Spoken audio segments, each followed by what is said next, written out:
Greetings, everyone, and welcome to a new episode of One Take. So, a couple of years ago, when I was starting a new role, I spent the first couple of days with my boss at the time, and we had chatted a lot and discussed things, and I was pretty agreeable. It was a get to know each other period. But he asked me just out of the blue one time and says, I looked at me and says, "Are you ever going to disagree with me?" And of course, me being me, without skipping a beat, I looked right back at him and I said, "Yeah, as soon as I think you're wrong." And we both laughed, but I was being serious. And I like to think that he was as well.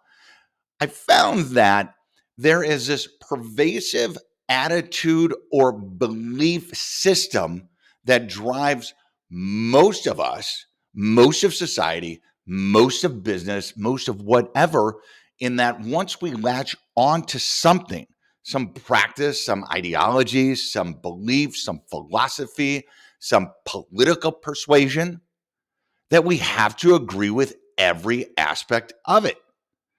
And that's wrong.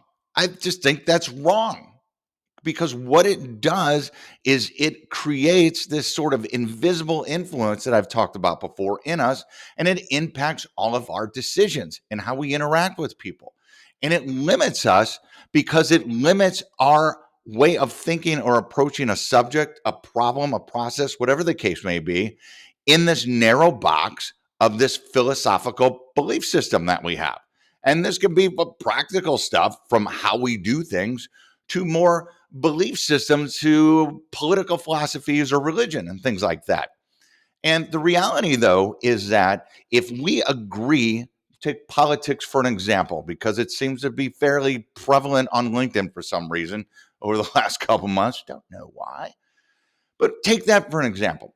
If you believe or agree with everything a politician says or does, that is as bad as disagreeing with everything a politician says or does. Think about that for a second. There is no way humanly possible for you to agree with everything any person believes in or says every time. Think about your closest relationship, the person you love, your closest friend, your parents, whoever. There have been many times, I would imagine, where you haven't agreed with them, but you still love them. They're still your favorite person. They're all these things. You still believe in them. So we're okay with that. But when it comes to ideologies and practices in politics, in processes, in ways of doing things in business, we get so settled in to a one-sided view because we feel that's where our identity lies. And that if we question that any, we're questioning our identity. And I'm here to tell you right now that that is nonsense. It's bullshit. You should be disagreeing. You should be questioning. You should be asking. You should be looking for better ways. You shouldn't always agree with everything that's being done. Simple, right? How you would think. The reality, though, is that it's not that simple. And because we don't, that influence infiltrates and infects everything that we do. And where we think we're coming across as exceptionally objective when we're approaching, say, a political conversation or action, or we're approaching a M&A transaction, or we're approaching a business process or problem, the reality is we're not.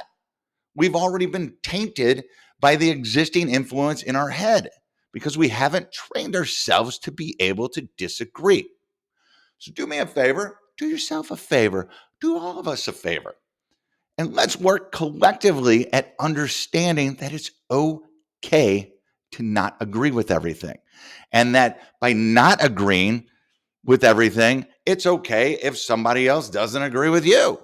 But it drives us to openness and the ability to understand better and the ability to solve better.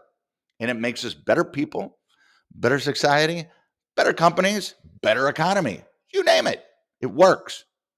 So get out of your own way and be okay with not agreeing with everything if it's something that you believe in, because you shouldn't.